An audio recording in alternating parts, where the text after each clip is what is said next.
আমাদের গন্তব্য ছিল সেদিন হাওড়া খড়িয়পের শ্মশানকালী পুজো। এই পুজো ২০০২ বছর ধরে হয়ে আসছে। এটি হচ্ছে আদি শ্মশানকালী। এখানে পুজো হয়, তারপর আরও যে মন্দির আছে ওখানে সেই মন্দিরে পুজো হয়। এই কালী পুজো আমাদের হাওড়াবাসীর মধ্যে একটা আলাদাই অনুভব নিয়ে আসে। আমাদের এই পুজোর জন্য আমরা সারা বছরই প্রায় অপেক্ষা করে থাকি। আমার বাড়ি খড়িয়প থেকে অনেকটা দূরে হলেও আমি চেষ্টা করি প্রতি বছরই এখানে পুজো দিতে যাই। আমরা দুজনে চলে গিয়েছিলাম খড়িয়পে পুজো দিতে। এখানে তো মেলা দেখে শেষই করা যায় না। বিভিন্ন ধরনের জিনিসের মেলা বসেছে। আমি তো আগে যেতে যেতে হাঁ করে এই সমস্ত জিনিস দেখছিলাম।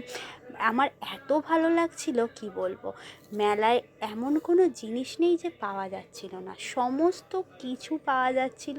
আমি বারবার একবার এই দোকানে দাঁড়িয়ে যাচ্ছি তো একবার ওই দোকানে। তো এইভাবেই আমরা ধীরে ধীরে এগিয়ে গেলাম মন্দিরের দিকে, এবং মন্দিরের কাছে গিয়ে দেখলাম খুব সুন্দর সাজিয়েছে, এবং আমরা খুব তাড়াতাড়ি যাওয়ায় তখনও ভিড় খুব একটা ছিল না, মোটামুটি ভিড় ছিল। তারপর আমরা চলে গেলাম পুজো দেওয়ার জন্য প্রসাদ কিনতে। এখান থেকে আমরা প্রসাদ নিয়ে তারপর প্রসাদ দিয়ে পুজো দিলাম। অবশেষে মায়ের দর্শন করলাম। আহা, মায়ের কী রূপ! আমি খুব অল্প সময়ের জন্যই ওখানে ছিলাম, তাই খুব একটা বেশি ক্লিপ নেওয়া হয়নি। মায়ের এই রূপ দেখে মন জুড়িয়ে যায়।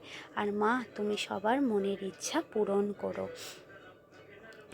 এখানে বেশ মানুষের ভিড় জমে উঠেছে। এবারে এখানে মোমবাতি ধূপ দেওয়ার ব্যবস্থা ছিল না। একদম পুকুর ঘাটে, যেখানে ঠাকুরের পুকুর ঘাট, ওখানে সবাই ধূপবাতি দিচ্ছিল, আমরাও গেলাম। এখানে আর একটা খুব সুন্দর আশ্রম মতো হয়েছে, সেটাও আমরা দেখলাম।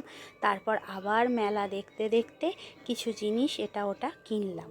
তারপরে আমরা যেটা কিনেছিলাম, ওহো, সেটা হচ্ছে গরম গরম জিলিপি। আহা, মেলা মানেই জিলিপি। এত ভালো লাগে কি বলবো জিলিপি খেতে। কিছুটা জিলিপি নিলাম। এই সমস্ত আমার কেনাকাটি কমপ্লিট। মা ভালো রেখো, সকলকে শান্তিতে রেখো। জয় মা, মা গো।